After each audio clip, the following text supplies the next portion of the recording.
Simple ಅಪ್ಪ, ನೀವು ಮನೇಲಿ 5 ನಿಮಿಷದ ಕೆಲಸ ಇದು. ಈ ರೀತಿ ಮಾಡೋದ್ರಿಂದ ತುಂಬಾನೇ ರಿಸಲ್ಟ್ ಸಿಗುತ್ತೆ. ಈ ಸಂಕಲ್ಪಕ್ಕೆ ಬಳಸುವಂತ ವಸ್ತುಗಳು ತುಂಬಾನೇ ಇದೆ. ಅದ್ರಲ್ಲಿ ವಾಟರ್, ನೀರು ಬಂದು ಮತ್ತೊಂದು ತುಂಬಾನೇ ಪವರ್ಫುಲ್ ಮತ್ತೆ ಎಫೆಕ್ಟಿವ್ ಮೆಟೀರಿಯಲ್.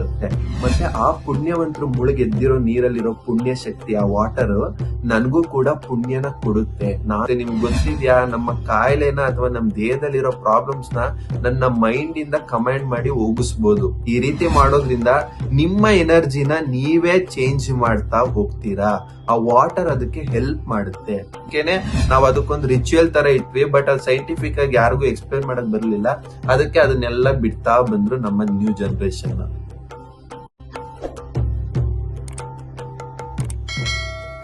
ಎಲ್ರಿಗೂ ನಮಸ್ತೆ. ನಾನಿವತ್ತು ನಿಮ್ಗೊಂದು ಟೆಕ್ನಿಕ್ ಹೇಳ್ಕೊಡೋಣ ಅಂತ ಇಷ್ಟಪಡ್ತೀನಿ. ಏನದು ಅಂದ್ರೆ ಸಂಕಲ್ಪ ಧ್ಯಾನ. ಸಂಕಲ್ಪ ಅಂದ್ರೆ ನೀವು ಕೇಳಿದ್ದೀರಾ, ಏನದು ಅಂದ್ರೆ ನಾವು ಪೂಜೆ ಮಾಡೋ ಮುಂಚೆ ಪೂಜಾರಿಗಳು ಹೇಳ್ತಾರೆ, ನಿಮ್ ವಿಶಸ್ ಏನಿದ್ಯೋ ಅಥವಾ ನೀವ್ ಏನ್ ಆಗ್ಬೇಕು ಅಂತ ಪೂಜೆ ಮಾಡ್ತಾ ಇದೀರೋ ಅದನ್ನ ಹೇಳ್ಕೊಳ್ಳಿ, ದೇವ್ರಿಗೆ ಒಪ್ಪಿಸ್ಬಿಡಿ, ಅದಾದ್ಮೇಲೆ ಪೂಜೆ ಮಾಡಿ ಅಂತ. ಅದಕ್ಕೆ ಅವ್ರೊಂದು ಅಕ್ಷತೆನೋ ಹೂವನ್ನ ಕೊಡ್ತಾರೆ. ನಾವು ಕೈಯಲ್ಲಿ ಇಟ್ಕೊಂಡು, ದೇವ್ರೆ ನನ್ಗೆ ಈ ಪ್ರಾಬ್ಲಮ್ ಸಾಲ್ವ್ ಮಾಡ್ಕೊಡಪ್ಪ ಅಥವಾ ಈ ರೀತಿ ಏನಾದ್ರೂ ಒಂದು ಕಾಯಿಲೆನ ವಾಸಿ ಮಾಡ್ಕೊಡು ಅಂತ ಕೇಳ್ತೀವಿ. ಇದನ್ನ ಹೇಳ್ತಾರೆ ಸಂಕಲ್ಪ ಅಂತ. ಈ ಸಂಕಲ್ಪಕ್ಕೆ ಬಳಸುವಂತ ವಸ್ತುಗಳು ತುಂಬಾನೇ ಇದೆ. ಅದ್ರಲ್ಲಿ ವಾಟರ್, ನೀರು ಬಂದು ಮತ್ತೊಂದು ತುಂಬಾನೇ ಪವರ್ಫುಲ್ ಮತ್ತೆ ಎಫೆಕ್ಟಿವ್ ಮೆಟೀರಿಯಲ್. ಹೇಗದು ನೀರಿಂದ ಬಳಸ್ಕೊಂಡು ಹೇಗ್ ಸಂಕಲ್ಪ ಮಾಡೋದು?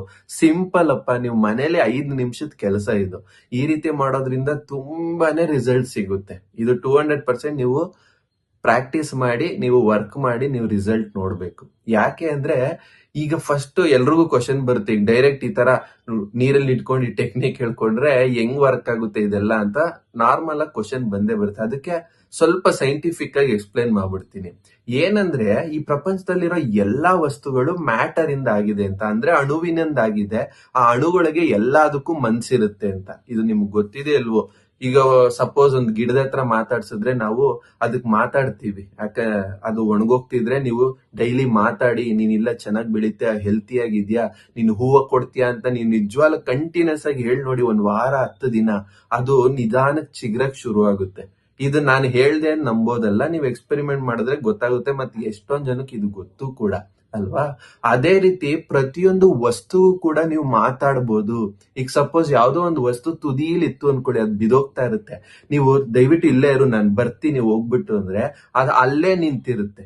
ಇದು ನೀವು ಎಕ್ಸ್ಪೆರಿಮೆಂಟ್ ಮಾಡಿದ್ರೆ ಗೊತ್ತಾಗುತ್ತೆ. ಇದೆಲ್ಲ ಹುಚ್ಚರ ತರ ಏನಲ್ಲ, ಇದೆಲ್ಲ ವರ್ಕ್ ಆಗೇ ಆಗುತ್ತೆ. ಯಾಕಂದ್ರೆ ಎಲ್ಲದಕ್ಕೂ ಮನ್ಸಿದೆ, ಅರ್ಥ ಮಾಡ್ಕೊಳ್ಳಿ.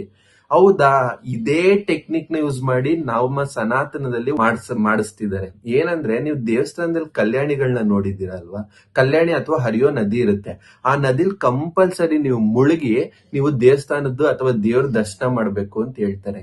ಯಾಕೆ ಮಾಡ್ಬೇಕು ಅದು ಕಂಪಲ್ಸರಿ ಅಂದ್ರೆ, ಒಂದ್ ಅರ್ಥ ಮಾಡ್ಕೊಳ್ಳಿ, ಈಗ ಎಲ್ಲಾ ವಸ್ತುಗಳಿಗೂ ಮನ್ಸಿದೆ ಅಂತ ಹೇಳಿದೆ. ಅದೇ ರೀತಿ ಕಲ್ಯಾಣಿಲಿರುವಂತ ನೀರಿಗೂ ಕೂಡ ವಾಟರ್ ಹ್ಯಾಸ್ ಎ ಮೆಮೊರಿ ಅಂತ. ಇದನ್ನ ನೀವು ಗೂಗಲ್ ಮಾಡಿ ನೋಡಿದ್ರೆ ಆ ಸೈಂಟಿಫಿಕ್ ಆಗಿ ಈಗ ರಿಸರ್ಚ್ ಮಾಡಿದರೆ, ಹೌದು ಅದ್ರಲ್ಲಿ ಏನು ಮೆಮೊರಿ ಇರುತ್ತೆ ಅದು ಹಿಡ್ದಿಟ್ಕೊಂಡಿರುತ್ತೆ. ಏನ್ ಮೆಮೊರಿ, ಅದು ಎಲ್ಲಿಂದ ಬಂತು, ಯಾರು ಅದ್ರಲ್ಲಿ ಮುಳುಗಿ ಎದ್ದೋದ್ರು ಅಂತ ಎಲ್ಲವೂ ಕೂಡ ಅದರಲ್ಲಿ ಮೆಮೊರಿ ಇರುತ್ತೆ. ಸೈಂಟಿಫಿಕ್ ಆಗಿ ಪ್ರೂವ್ಡ್ ಫಿನಾಮಿನಾ, ಆಯ್ತಾ?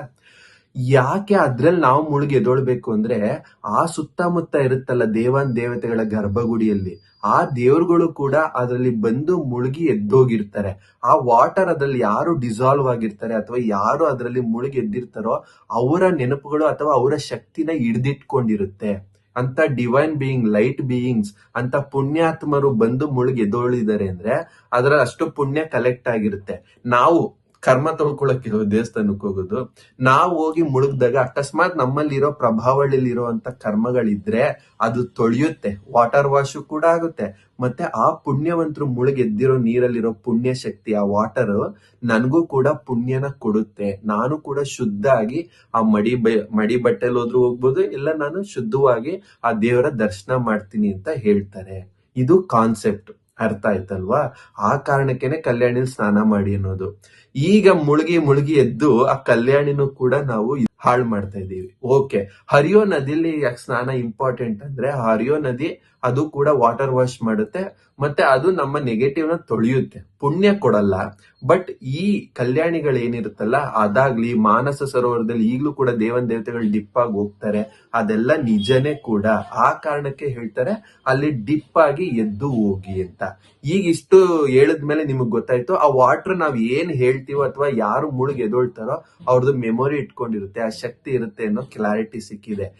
ಈಗ ನೆಕ್ಸ್ಟ್ ವಾಟರ್ ನ ಯೂಸ್ ಮಾಡಿ ಹೇಗ್ ಮಾಡ್ಕೊಳ್ಳೋದು ನಾವು ಅಂದ್ರೆ, ಈಗ ಅದಕ್ಕೆ ಮನ್ಸಿದೆ ಅಂತ ಗೊತ್ತಾಯ್ತಲ್ವಾ, ಆ ಮನ್ಸಿಗೆ ನಾನು ಇಂಟೆನ್ಷನ್ ನ ತುಂಬೋದು. ಹೇಗೆ ಅಂದ್ರೆ, ಸಿಂಪಲ್ ಆಗಿ ಒಂದು ಲೋಟದಲ್ಲಿ ನೀರ್ ತಗೊಬೇಕು, ಅದು ಬೆಳ್ಳಿ ಲೋಟ ಆಗಿದ್ರೆ ತುಂಬಾ ಒಳ್ಳೇದು, ಅಥವಾ ಕಾಪರ್ ಲೋಟ ಅಥವಾ ಗಾಜಿನ ಲೋಟ, ಸ್ಟೀಲ್ ನ ಬಳಸಬೇಡಿ.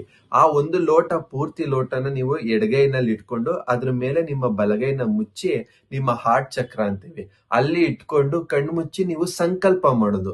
ಈ ವಾಟರ್ನ ನಾವು ಆದಷ್ಟು ದೇಹದ ಒಳಗಿರೋ ಪ್ರಾಬ್ಲಮ್ಸ್ಗೆ ಬಳಸಬೇಕು. ಏನು, ಈಗ ನಿಮ್ಗೆ ಏನೋ ಹೊಟ್ಟೆ ನೋವ್ತಾ ಇದೆ, ನೀವು ಆ ವಾಟರ್ ಅಲ್ಲಿರೋ ಮೈಂಡಿಗೆ ನೀವು ಫೀಡ್ ಮಾಡಬೇಕು, ಆ ಮಾಲಿಕ್ಯುಲರ್ ಸ್ಟ್ರಕ್ಚರ್ಗೆ ನೀವು ಹೇಳಬೇಕು.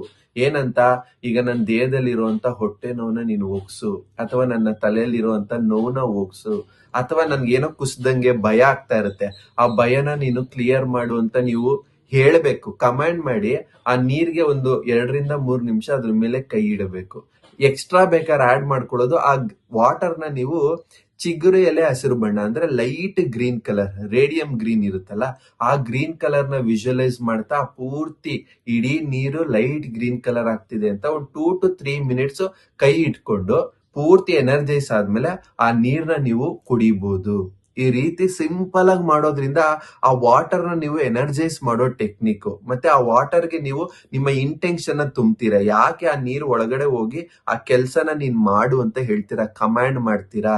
ಇದು ಖಂಡಿತ ವರ್ಕ್ ಆಗುತ್ತೆ. ನಿಮ್ಗೆ ಗೊತ್ತಿದ್ಯಾ, ನಮ್ಮ ಕಾಯಿಲೆನ ಅಥವಾ ನಮ್ಮ ದೇಹದಲ್ಲಿರೋ ಪ್ರಾಬ್ಲಮ್ಸ್ ನ ನನ್ನ ಮೈಂಡ್ ಇಂದ ಕಮಾಂಡ್ ಮಾಡಿ ಹೋಗಿಸ್ಬೋದು. ಅದೇ ರೀತಿ ಪ್ರತಿಯೊಂದು ಊಟ ತಿನ್ಬೇಕಾದ್ರೆ, ಅಥವಾ ನೀವು ಸುಮ್ನೆ ನೀರ್ ಕುಡಿತಿರ್ತೀವಲ್ವಾ ಡೈಲಿ, ಆ ಟೈಮಲ್ಲಿ ನೀವು ಜಸ್ಟ್ ಕಣ್ಮುಚ್ಚಿ ಒಂದು ಇಂಟೆನ್ಷನ್ ಮಾಡ್ಕೊಂಡು ಕುಡಿಬಹುದು. ನನ್ನೊಳಗಡೆ ಯಾಕೋ ಡಿಸ್ಟರ್ಬ್ ಆಗ್ತಿದೆ, ಬೇಜಾರಾಗ್ತಿದೆ, ಅಥವಾ ಏನೋ ಮನಸ್ಥಿತಿ ಸರಿ ಇಲ್ಲ ಅಂದ್ರೆ ನೀವು ಅದಕ್ಕೆ ಫೀಡ್ ಮಾಡಿ ಕುಡಿಯೋದ್ರಿಂದ ಅದು 200% ಕ್ಲಿಯರ್ ಮಾಡುತ್ತೆ. ಅದಕ್ ಬೇಕಾದ್ರೆ ನೀವು ಚಿಟ್ಕಿ ಅಷ್ಟು ಪಚ್ಕರ್ಪೂರನ ಯೂಸ್ ಮಾಡಬಹುದು. ಆ ನೀರ್ಗೆ ಹಾಕ್ಬಿಟ್ಟು ಆಮೇಲೆ ಕೈ ಇಟ್ಟು ಇಂಟೆನ್ಷನ್ ನ ಹೇಳ್ಕೊಂಡು ಗ್ರೀನ್ ಎನರ್ಜಿನ ಫ್ಲೋ ಮಾಡಿ ಆ ನೀರ್ನ ಕನ್ಸ್ಯೂಮ್ ಮಾಡಬಹುದು. ಇದನ್ನೇ ಹೇಳ್ತಾರೆ ವಾಟರ್ ಸಂಕಲ್ಪ ಮಾಡ್ಕೊಳ್ಳೋದು, ಸಂಕಲ್ಪನ ವಾಟರ್ ಯೂಸ್ ಮಾಡ್ಕೊಂಡು ಮಾಡೋದು ಅಂತ. ಇನ್ನೊಂದ್ ಏನ್ ಮಾಡ್ಬೋದು, ನೀವು ಬೇಕಾದ್ರೆ ಒಂದು ಲೋಟದಲ್ಲಿ ಮತ್ತೆ ನೀರಿಟ್ಟು ರಾತ್ರಿ ಅದನ್ನ ನೀವು ದೇವ್ರ ಮುಂದೆನೋ ಅಥವಾ ನಿಮ್ಮ ಟೇಬಲ್ ಮೇಲೋ ಸಂಕಲ್ಪ ಎಲ್ಲ ಮಾಡ್ತೀರಾ ಕಂಪ್ಲೀಟ್ ಆಗಿ ಈ ರೀತಿ ಕ್ಲಿಯರ್ ಆಗ್ಲಿ ಅಂತ. ಅದನ್ನ ನೀವು ದೇವ್ರ ಮುಂದೆ ಇಟ್ಟು ನಾಳೆ ಬೆಳಗ್ಗೆ ಆ ನೀರ್ನ ಎದ್ದಿದ ತಕ್ಷಣನೇ ಕುಡಿಬಹುದು. ಸ್ನಾನಗಿನ ಏನ್ ಅವಶ್ಯಕತೆ ಇಲ್ಲ. ಈ ರೀತಿ ಮಾಡೋದ್ರಿಂದ ನಿಮ್ಮ ಎನರ್ಜಿನ ನೀವೇ ಚೇಂಜ್ ಮಾಡ್ತಾ ಹೋಗ್ತೀರಾ. ಆ ವಾಟರ್ ಅದಕ್ಕೆ ಹೆಲ್ಪ್ ಮಾಡುತ್ತೆ. ಈ ರೀತಿ ಮಾಡೋದ್ರಿಂದ ನಿಮ್ಮ ಎನರ್ಜಿನ ನೀವೇ ಚೇಂಜ್ ಮಾಡ್ತಾ ಹೋಗ್ತೀರಾ. ಆ ವಾಟರ್ ಅದಕ್ಕೆ ಹೆಲ್ಪ್ ಮಾಡುತ್ತೆ. ಈ ರೀತಿ ನೀವು ವಾಟರ್ ಸಂಕಲ್ಪನ ಮಾಡ್ಕೊಂಡು ನೀವು ಟ್ರೈ ಮಾಡ್ಬೇಕು. ಅದಕ್ಕೆ ಹೇಳ್ತಾರೆ, ಪ್ರತಿ ಊಟ ಮಾಡ್ಬೇಕಾದ್ರೆ ನಾನು ಈ ಊಟ, ಯಾಕಂದ್ರೆ ಅದಕ್ಕೂ ಮೈಂಡ್ ಇದೆ, ಅದು ಮ್ಯಾಟರ್ ಅಲ್ವಾ. ಅನ್ನ ಅನ್ನೋದು ಅಥವಾ ನಾವು ತಿನ್ನೋ ಊಟ ಕೂಡ ಮ್ಯಾಟರ್ ಇಂದಾನೇ ಆಗಿದೆ, ಅಣುವಿಂದ.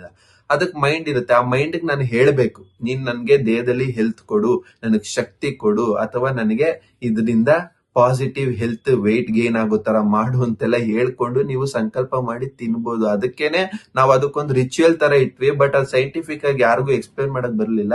ಅದಕ್ಕೆ ಅದನ್ನೆಲ್ಲ ಬಿಡ್ತಾ ಬಂದ್ರು ನಮ್ಮ ನ್ಯೂ ಜನರೇಷನ್.